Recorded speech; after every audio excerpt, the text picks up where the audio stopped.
She reeked mostly of the cigarette smoke that had yellowed her long, tangled hair and what few teeth had not yet rotted out of her mouth. The tall bourbons she tossed back like tap water sharpened that bit of an edge on her breath too. Cigarettes and corn liquor had reduced her voice to a glass-scratching rasp I had to lean in close to hear over the noise of the bar's happy hour clientele. To curious patrons, it might have looked like I was making romantic moves on a skeleton that had let itself go. But the noisemakers surrounding us were clearly too preoccupied with their own end-of-workday commiserations and come-ons to bother themselves with curiosity about our dialogue. And here's a side note. I do a lot of things, but I don't do character voices. At least not at a volume you would be able to tell a difference. And then I've gone and written a story with a hell of a lot of dialogue in it. So if you at any point confused who's talking, raise your hand. So you'd like to tour my facilities, the woman cackled. I'm flattered, but should I be? How do I know you're not another of those snooping young gentlemen sent by the government? They're very curious about my endeavors, you know. Too curious if you ask me. I always return their poor, pitiful spies full of misinformation. We all work for the political elite now, I could have told her, whether we know it or not. Some of us are their eyes and ears. Others of us assume the roles of victim or professional foe. Most don't even notice being nudged along by the powers that be because it's become so normal. But I would have gotten nowhere going that route, so I repeated what she wanted to hear instead. I produce a television series featuring unique environmental efforts, I said, on cable. And when we first heard about what you're doing, we knew we had to invite you on our show.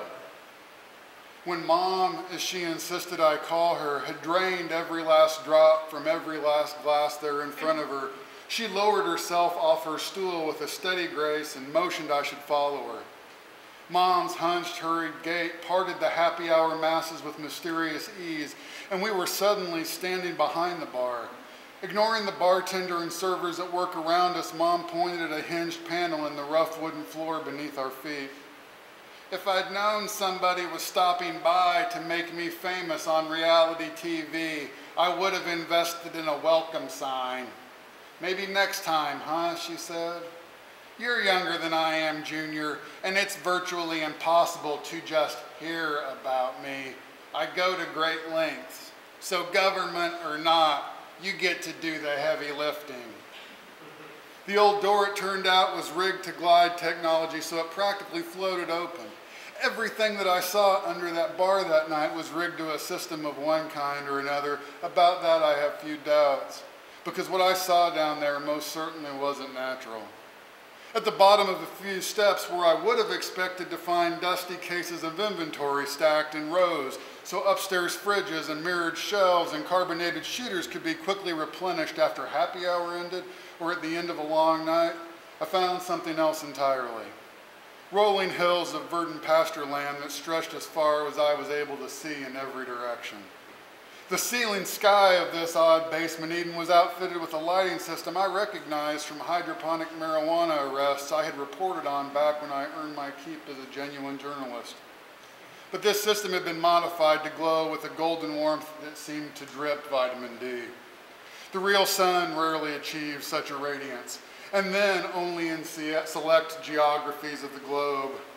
Once my eyes adjusted to this light, I noticed how the lush carpet of grass on which we stood grew into taller prairie grasses and colorful wildflowers off in the distance, the swaying horizon broken with stands of trees that looked as if they'd been around since the earliest days of the earth itself.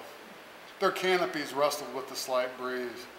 Whatever this landscape was I was looking at, it had a too perfect Disney quality about it, like an enormous elaborate amusement park ride conceived as a tribute to those past masters of paintbrush and pathos, Bob Ross and Thomas Kincaid.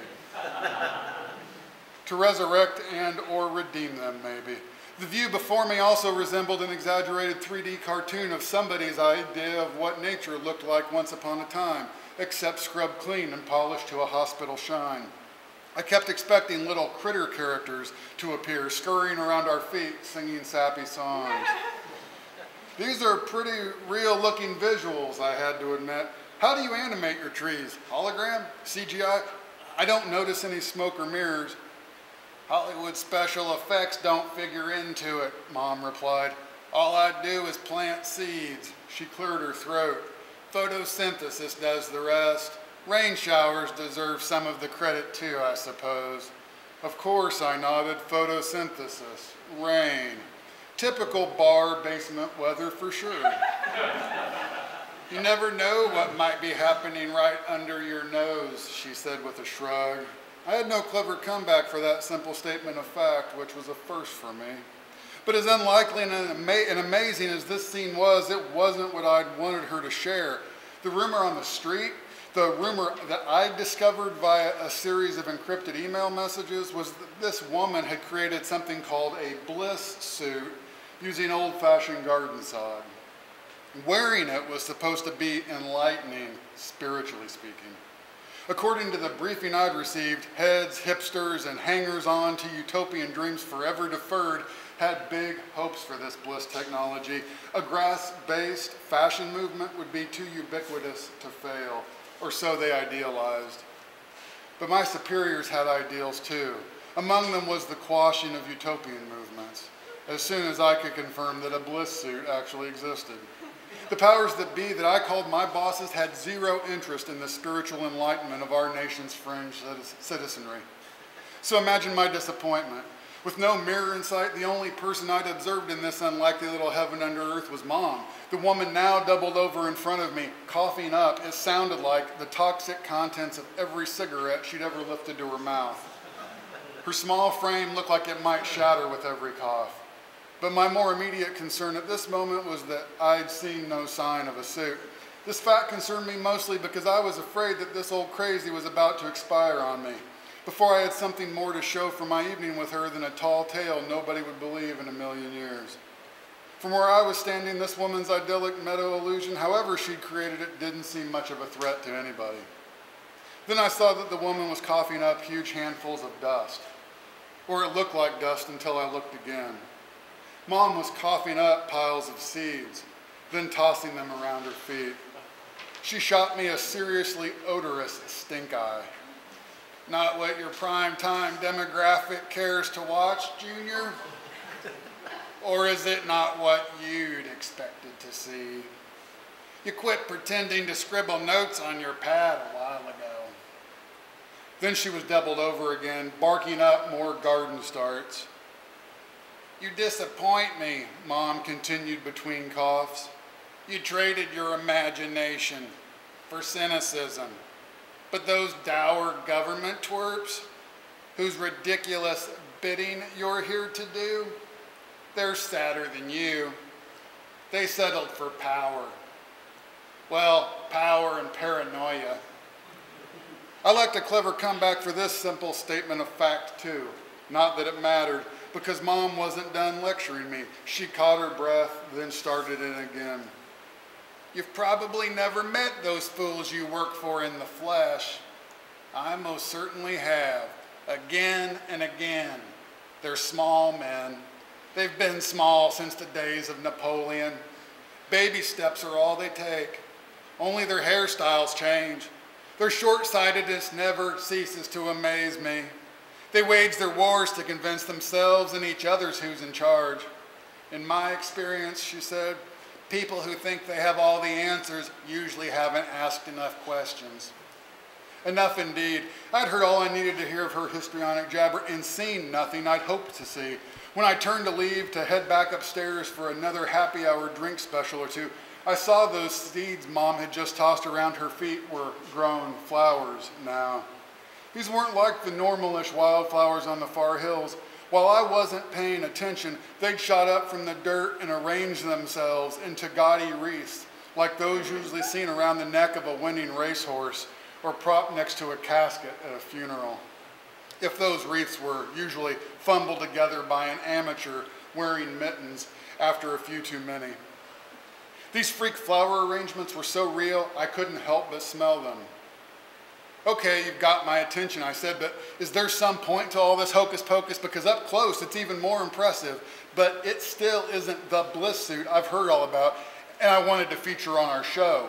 I added in a half-hearted scramble to maintain my illusion. The old woman's eyes widened and she uprighted herself when I mentioned the bliss suit. The suit, she nodded. Makes sense my failed little DIY experiment would merit official inquiry. DIY, I parroted her, exactly. That's what viewers are interested in seeing on TV. People always say they want to conserve the environment, the woman frowned at me. That's all they talk about until it's time to make an actual sacrifice. I know that now. Sacrifice, I said. She took a long pull from a flask she'd retrieved from I have no idea where. She offered it to me and I accepted it gladly. Grass doesn't grow itself, she said, lighting a new cigarette. She inhaled. I didn't make it clear, apparently, that my suit was a serious, lifelong commitment. Not some cutesy on-again, off-again style thing that was effective at clearing your conscience, but not particularly good for more than that. With the old woman's change in mood, the weather in this basement idyll had turned dark. The horizon in every direction was now the threatening purple of a thunderstorm. I retrieved my notebook to beat the rain. So your suit turned wearers into the future, she interrupted. I was recreating your environment, thank you very much, organically. One man, one woman at a time. Or that was my idea. Unfortunately, the lightweights I recruited had ideas of their own. Once it was too late and that was no longer an option for them. Those roots simply did what roots do. They struggled deeper until they discovered a biological source capable of sustaining life. Doesn't sound all that blissful to me, I said, after another swallow from Mom's flask. It tickled at first, she said, but once those roots were in their central nervous systems, nothing they said made sense. Not the first time nonsense gibberish has gotten mistaken for epiphany. Ever wonder why you only heard from suit beginners? She asked me. There were no ecstatic, satisfied customers by the end, she said. In no time, their giggles turned to complaints, then to screams. Consider yourself fortunate you never had to listen to that. Please inform your fearful leaders that I cleaned up my mess. If you think of it, tell the bastards you're welcome for me too. So what happened to folks who climbed into your suit, I asked, even though I knew? All I had to do was look around. Thank you very much.